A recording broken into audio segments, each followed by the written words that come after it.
The S&P 500, Nasdaq 100 up big today, guys. Real big on this super positive CPI print that we got out today.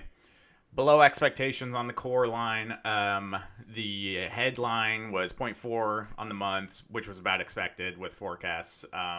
But the market really skyrocketed on the fact that that core CPI annual rate, 3.2%, as opposed to 3.3%, which was expected. Which is really the main thing that the Fed is looking at, and the main reason that they've decided to pause rate cuts for the most part for the foreseeable future. We have a basically 0% chance that they're going to give us a cut this January meeting. The future meetings beyond that, March, not looking good. 72% chance that they don't cut as well.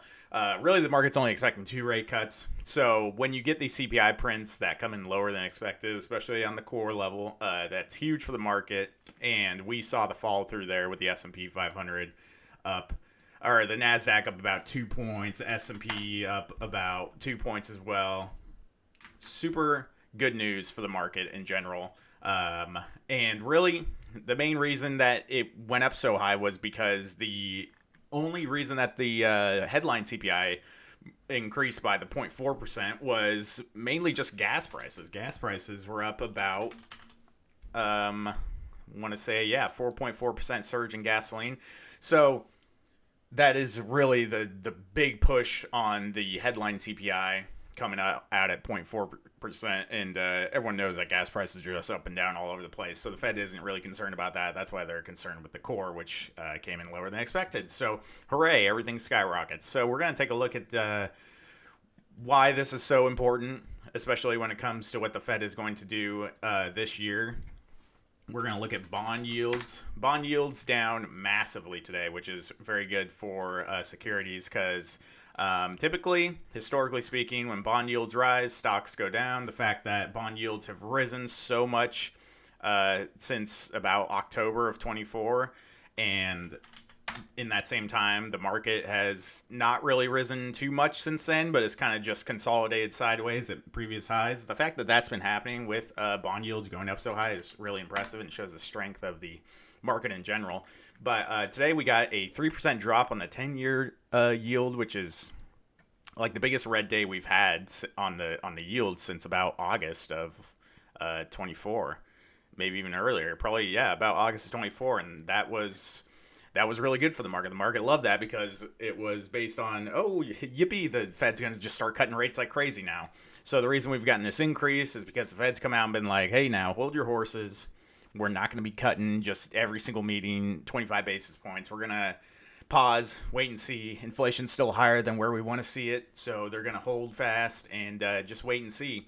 So when you get this news on the CPI today, bond yields come down because the market is hoping that the Fed members are looking at these CPI prints and being like, hey, maybe inflation is heading down. Because last month, November, it did tick up slightly. It ticked up a little bit more than where people wanted to see, and we got a extremely red day back in November, or back in December, I should say, when that happened. Way over here, we dumped like 3 points. That was rough. So let's just take a look at the charts. Charts are telling us some really nice stuff.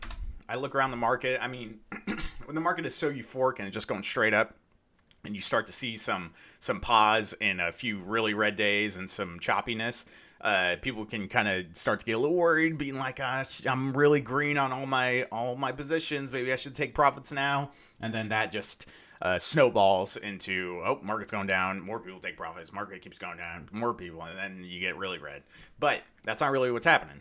As we look at the S&P 500, we are just consolidating at all-time highs. We have a falling, almost a wedge, more so just a channel, right at all-time highs, super bullish. We tested the support 58.50 or 58.40 twice, 3 times actually, and kind of bounced off of it. And now with the CPI news, we've really bounced off of it. So we see a break above 6,000 on the S&P. I'm thinking we're making new all-time highs.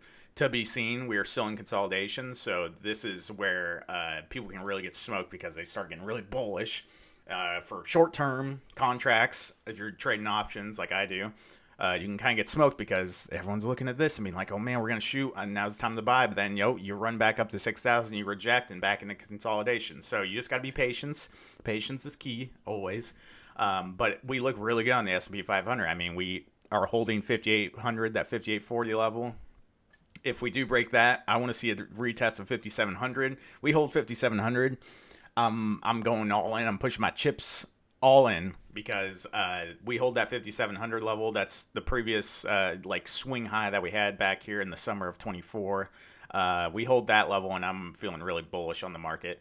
But break below that, and I would be quite concerned. I would probably, I'd imagine we would test at least 5560, 5550 on the S&P 500. But for now, it's just a wait and see.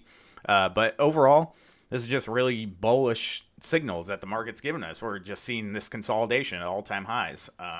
So really good stuff there on the S&P. Look at the Nasdaq 100 NQ futures. We also falling channel at all-time highs, basically.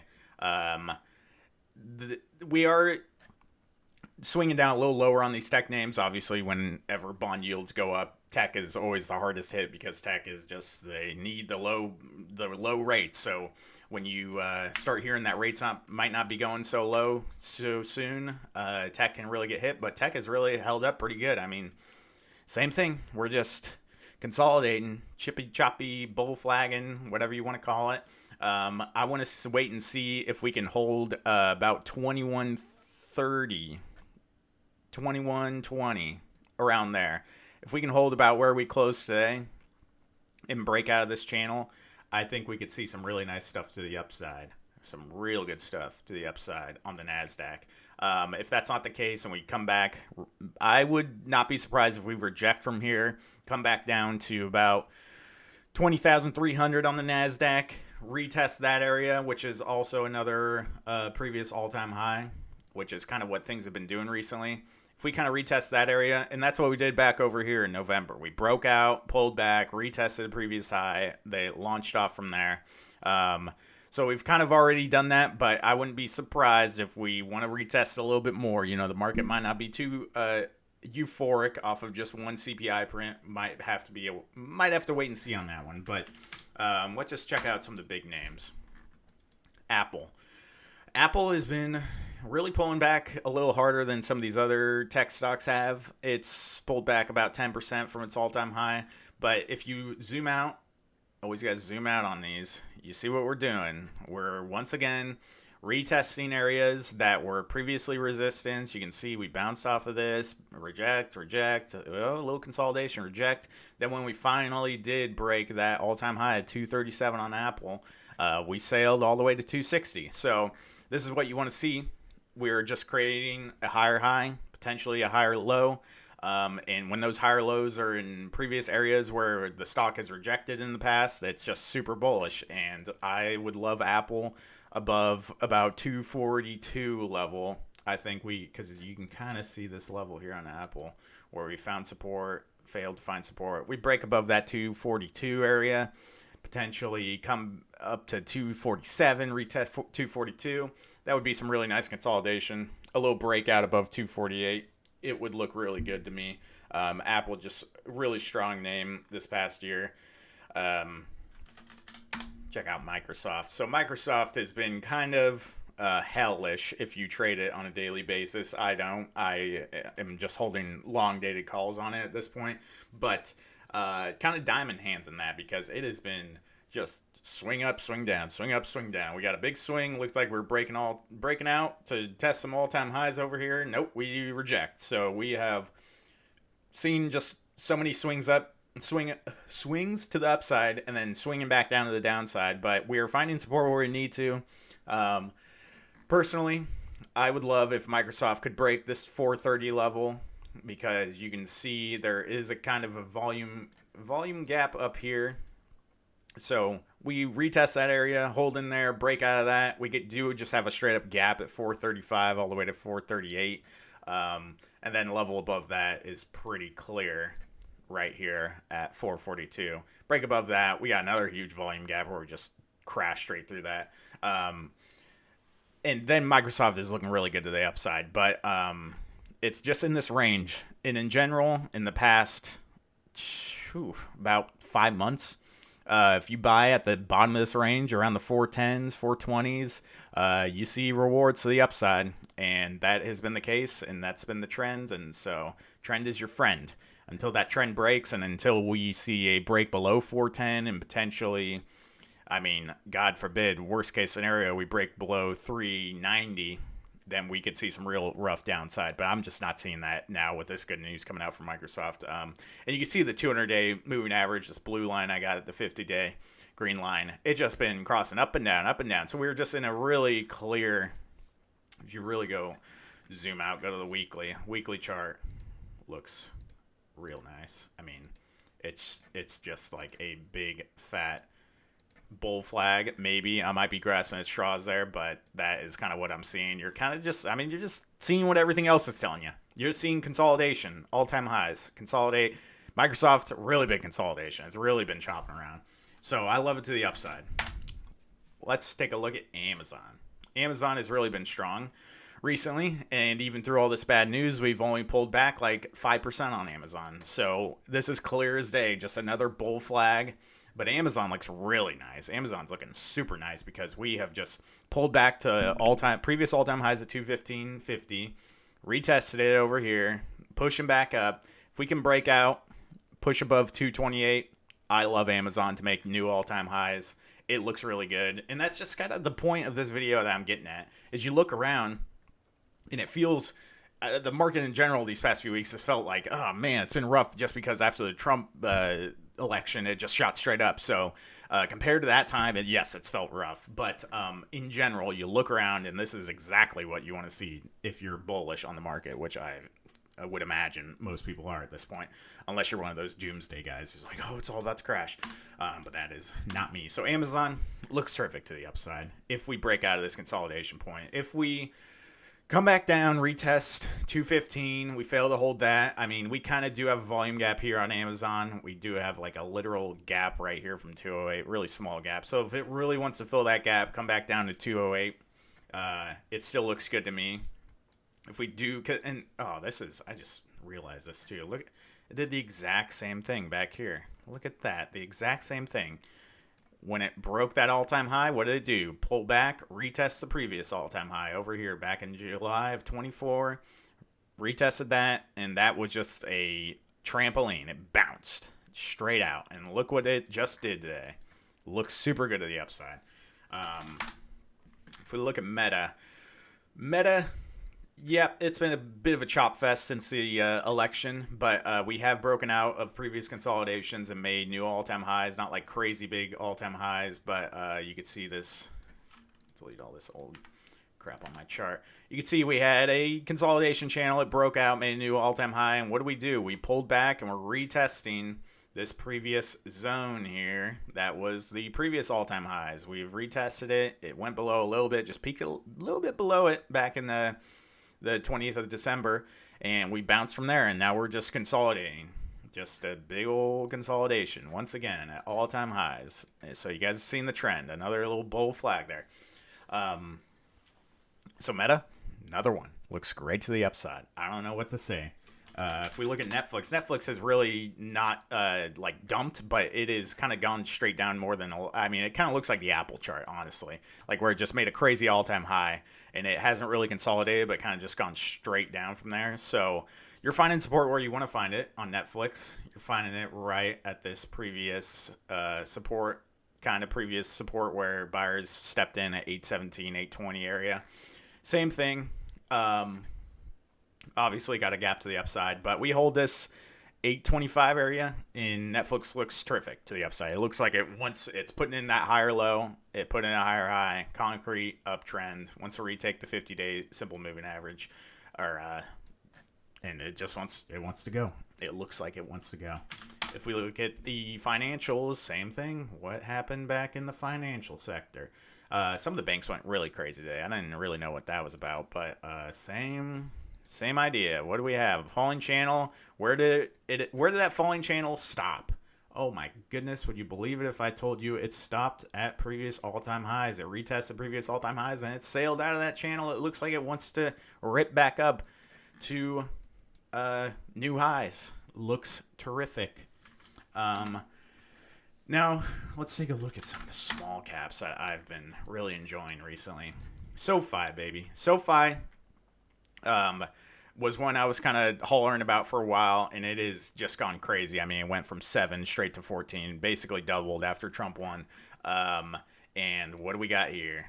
Oh, would you believe it if I told you it was another bullish consolidation symbol? Look at that. I mean, what's it done? Bullish consolidated. Where did it pull back to? Oh, this previous swing high over here. Where's the bounce? Oh, now it looks like it wants new highs. Now, we're not going into all-time highs on SoFi, but you could see way back over here in January 22 where it rejected multiple times. Reject. And where did it reject over here? Oh, look at that. It rejected the same spot. So that's the big line to break, 1650 on SoFi to the upside. I can't say anything else. Looks terrific. If we look at Robinhood, we've already broken out. Robinhood was another one I was hollering about way back then. It also basically doubled after Trump won. Just huge wins, and you would think, oh, it doubled. How much more room does it have? Well, what do we get? We got more consolidation. We had Chippy Choppy swinging up to 43, swinging back down to 34. Some really volatile moves, and that hurts if you're like holding calls. But what happened? Broke consolidation. We're back up to highs, baby. Not all-time highs. Same thing as SoFi. We are gonna retest some previous areas. I mean, this was back when it IPO'd, shot up to absurd 85, but it looks terrific, and there's just not really much volume over here. This isn't like a big consolidation area, and we previously consolidated this 42 level where it kind of chopped around for a couple months, so it looks like it wants some all-time highs. It looks great. I don't know what to say. So that is kind of the gist. That's kind of just what I wanted to get at. Put things into perspective that even though the Fed has come out and they changed their tone massively from where they were about 3 or 4 months ago, even though they've changed their tone, the market still looks incredibly strong to the upside. I think the Fed would have to come out this January meeting. Jay Powell comes out and just straight up says, hey, we hate that inflation is not going down. We are not going to cut rates until we see that 2%. Because they're not seeing the 2%. We're still sitting at about 3% on all these core inflation levels. So if they came out and said that, that would be cause for alarm, and I would expect the market would sell off heavily. But they haven't said that. They've said, yeah, we kind of made it seem like we were just going to cut rates every meeting. Sorry, guys, that's not the case. But we're still going to cut rates. It's still in our plan. But we just got to wait and see. You got a new president coming in who wants to do all this crazy stuff. He wants to do tariffs. He wants to deport millions of people. How is that going to affect the economy? We don't know. The Fed doesn't know, but they do know that they don't want to make the mistake that previous Fed chairs previous Feds have done this where they saw inflation go super high. They jacked up rates. Inflation came back down. They started cutting rates. And what did inflation do? And it's done this every time. Inflation's shot up. It has gone up. They jack up rates. It goes back down. The Fed starts to cut rates because everyone loves low rates, of course. And then inflation just...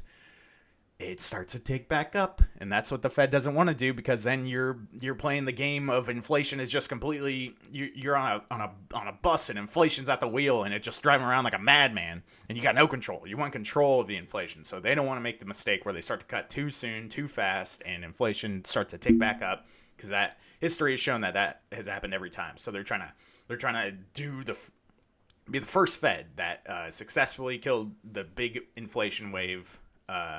All at once. No takebacks, no flip-flopping. They want to stay on the road. They don't want inflation driving the bus off the road. So that is, in all honesty, pretty good, in my opinion, if they can handle, if it actually works out, it looks good for the market.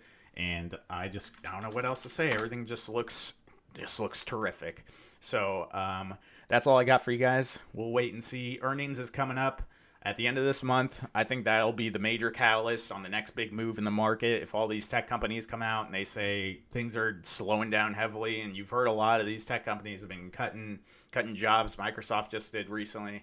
If they come out with really poor earnings, I could see a massive pullback on the market, because it feels like at this point everyone's just like ready to take their profits and sell. So if that were to happen, that could be really bad for the market. But Who knows? Don't got a crystal ball. We just got to wait and see. So thank you all for watching, and I'll catch you on the next one.